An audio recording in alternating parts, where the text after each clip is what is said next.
Hey everyone, and welcome back to the channel for the latest installment in our new figure showcase series, where I bring you along as I take a look at the latest figure I'm adding into my collection and look at a few poses and some details and just do a little bit of a review.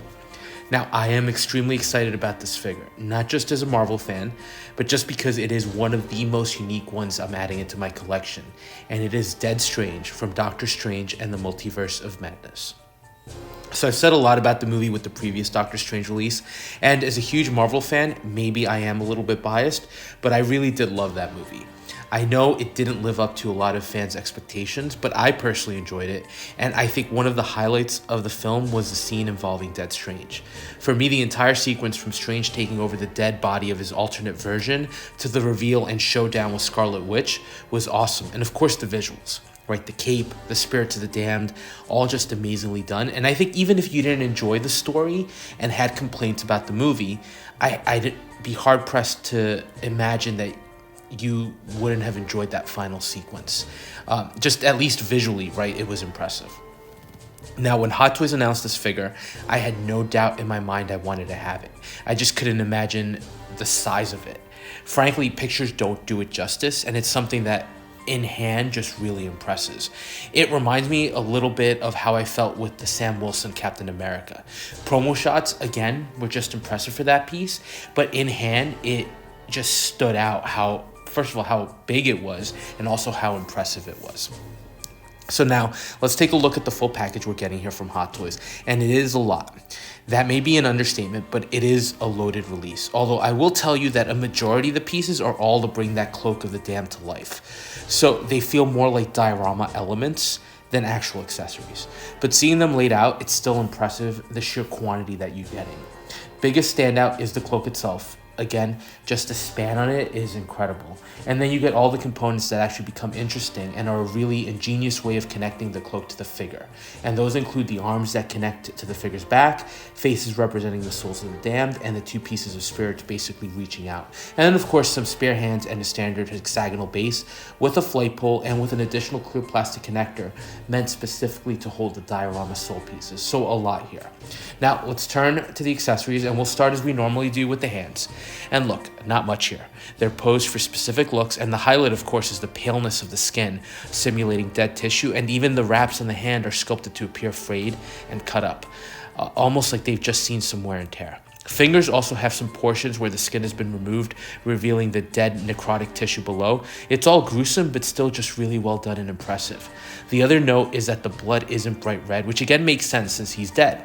And this is all dried and caked over. So I think Hot Toys achieved the desired effect here amazingly well. Now next up is the Cloak of the Damned. When I saw this on the promo shots and the blogger pics, I thought it looked great, but I had no idea how good the tailoring was going to be on this one. And it is a testament to Hot Toys. So in hand, this is actually a leather-like material. It doesn't feel delicate like pleather, it actually feels tough. It's all textured and wrinkly, and the color choices are well done with a bunch of dark grays and blacks. It really does look worn. The tattered portions are also impressive. Instead of Hot Toys just ripping fabric, they've actually cut holes into the base material and then stitched in these torn fabric elements. It's great because I think it's going to add to the longevity of the piece. The cape is also held open with what feels like metal rods on the top and throughout the length of the cape, all connecting back into the center portion with the connection pegs. You can also see how Hot Toys used additional leather-like material with a screen print showing the faces of the spirits of the damned in an array of positions and different appearances.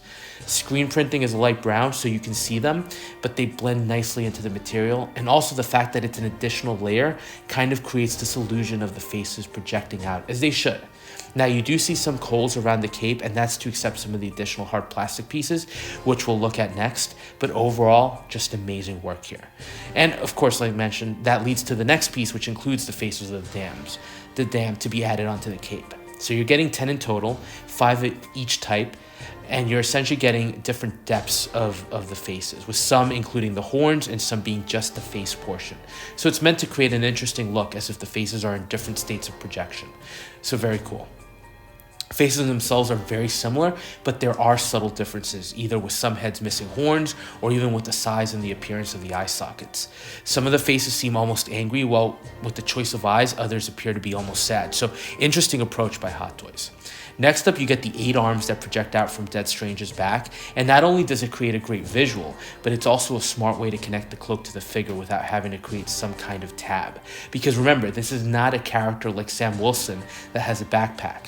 The body of Doctor Strange doesn't have that, so this was a smart way for Hot Toys to engineer the connection. But first, the arms, pretty cool and freaky, right? The way they just project outside of his body, and they're in this kind of state of decay with gaps in the skin revealing bone below. The only thing that I wasn't expecting is how shiny the material was. I don't think it's a negative. Again, it's supposed to be some kind of spirit projection. I just expected it to be a little more textured. Now, I flipped it to show the openings, and you can see where the cape connects to the piece with an added bit of Velcro to secure it in place. So pretty smart. But then the question becomes, how does this connect to Dead Strange? And that brings us to the next piece, which are basically hands coming out from Dead Strange's back, and they look eerie too. And they have that detail similar to the arms with some shiny browns, but still showing some cuts and gashes on palms and fingers. Really amazingly done. But the key is, these are the hands that essentially clip onto the previous accessory and drape over Dead Strange's shoulders to hold the cape in place. So really a great way to make a piece functional and also avoid something that maybe wasn't as good from an aesthetic visual point of view. And the final component here are the 2 diorama pieces, essentially showcasing the spirits of the damned reaching out in a contorted mass. And here we're seeing arms, torsos, all combined together. Now, the other nice thing, they are not identical. There are a number of unique elements to each piece, which is nice because it gives you great visual contrast, and also for this release shows that Hot Toys didn't take the easy way out. And the piece looks awesome. This definitely has a little bit more texture to it, and it just looks gruesome. So really well done. Now, the arms don't articulate, so this is really just a static piece, which is more of a diorama. And next is the stand. And look, I'm talking about this more so you can get an idea of the assembly process here, because the stand is pretty standard, even with the flight pole.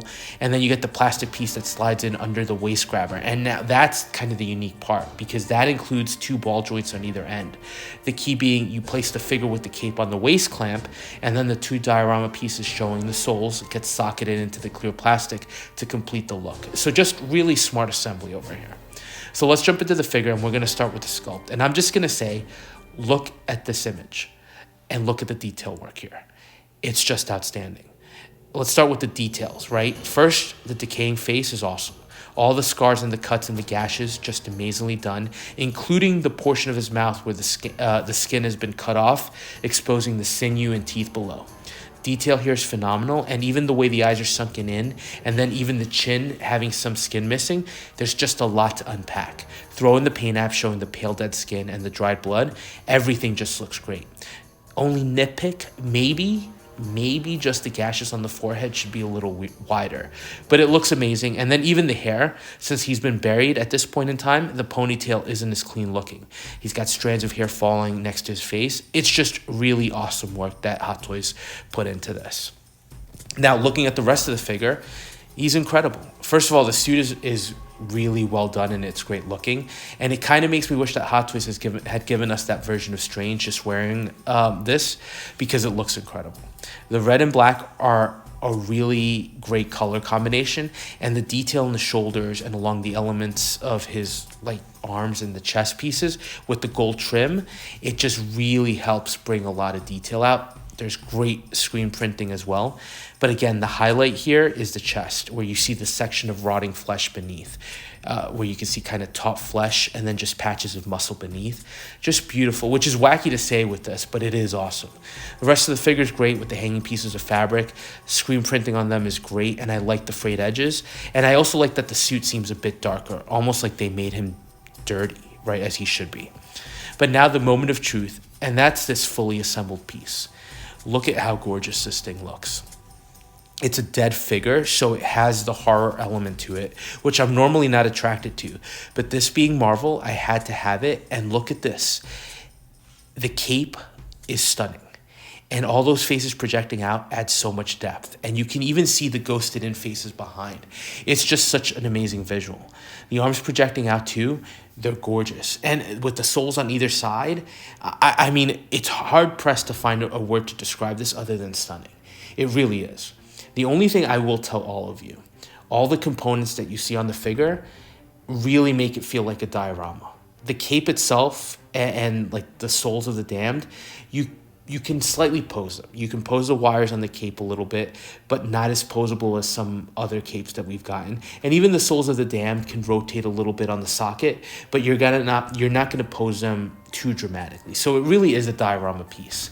The posing you'll get is really from the figure itself, and it looks gorgeous. Truly stunning when you put everything together. It almost runs the risk of being a little too busy, but since everything fits together so well, it actually ends up just looking great. And with so much detail here, in the few days I've had him assembled on my desk, my eyes keep getting drawn to new things. So I don't know what to tell you other than I wish I could explain to all of you how amazing and gorgeous this looks in person, because it really is a showstopper. It's funny that my figure of the year last year was Captain America, because I feel like this one is also in the running for this year already. And it's almost like they're two sides of the same coin with the same overall wingspan that just catches your eyes. Lighting on this one is going to be critical because the figure itself is a little on the darker side, so you'll want something that really lets you see all these awesome details. So look, that was a quick look at Dead Strange from Doctor Strange and the Multiverse of Madness. Really stunning figure, and already a figure I think is in the running for best of the year. And I really feel like this has been an amazing start to 2024. So let me know your thoughts on this one, and as always, thanks for watching. And if you are enjoying the content, please consider dropping a like, comment, or subscribing, and we'll touch base on the next video.